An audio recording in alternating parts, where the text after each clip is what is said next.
والآن أيها الإخوة ندعو المتسابق الثاني ياسين بوجمعة من الجزائر.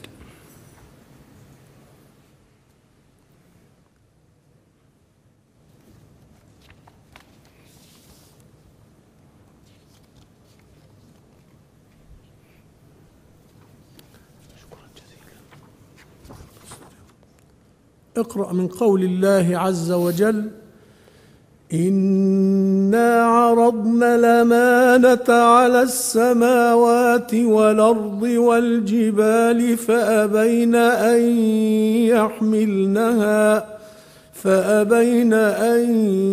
يحملنها وأشفقن منها. إنا عرضنا الأمانة على السماوات والأرض والجبال فأبين أن يحملنها وأشفقن منها وحملها الإنسان إنه كان ظلوما جهولا. ليعذب الله المنافقين والمنافقات والمشركين والمشركات ويتوب الله على المؤمنين والمؤمنات وكان الله غفورا رحيما. بسم الله الرحمن الرحيم. الحمد لله الذي له ما في السماوات وما في الأرض وله الحمد في الآخرة وهو الحكيم الخبير. يعلم ما يلج في الأرض وما يخرج منها وما ينزل من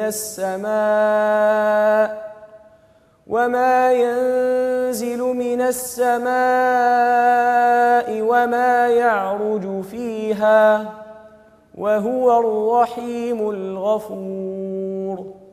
وقال الذين كفروا لا تاتين الساعة قل بلى وربي لتاتينكم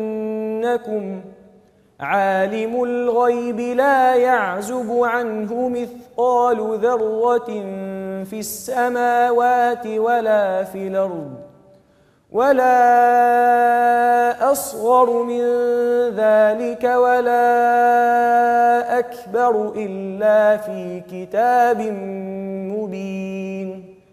ليجزي الذين آمنوا وعملوا الصالحات أولئك لهم مغفرة ورزق كريم. والذين سعوا في آياتنا معاجزين أولئك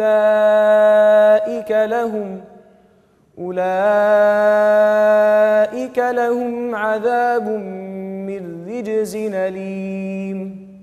ويرى الذين أوتوا العلم الذي أنزل إليك من ربك هو الحق ويهدي إلى صراط العزيز الحميد.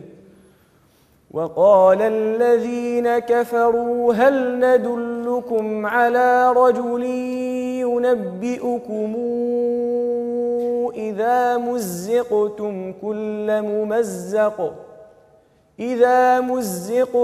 كل ممزق إنكم لفي خلق جديد.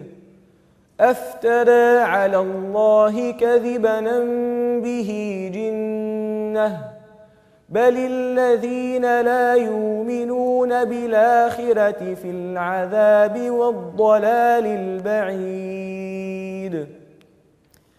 أفلم يروا إلى ما بين أيديهم وما خلفهم من السماء والأرض إن نشأ نخسف بهم الأرض أو نسقط عليهم كسفا من السماء إن في ذلك لآية لكل عبد منيب. أحسنت، بارك الله فيك.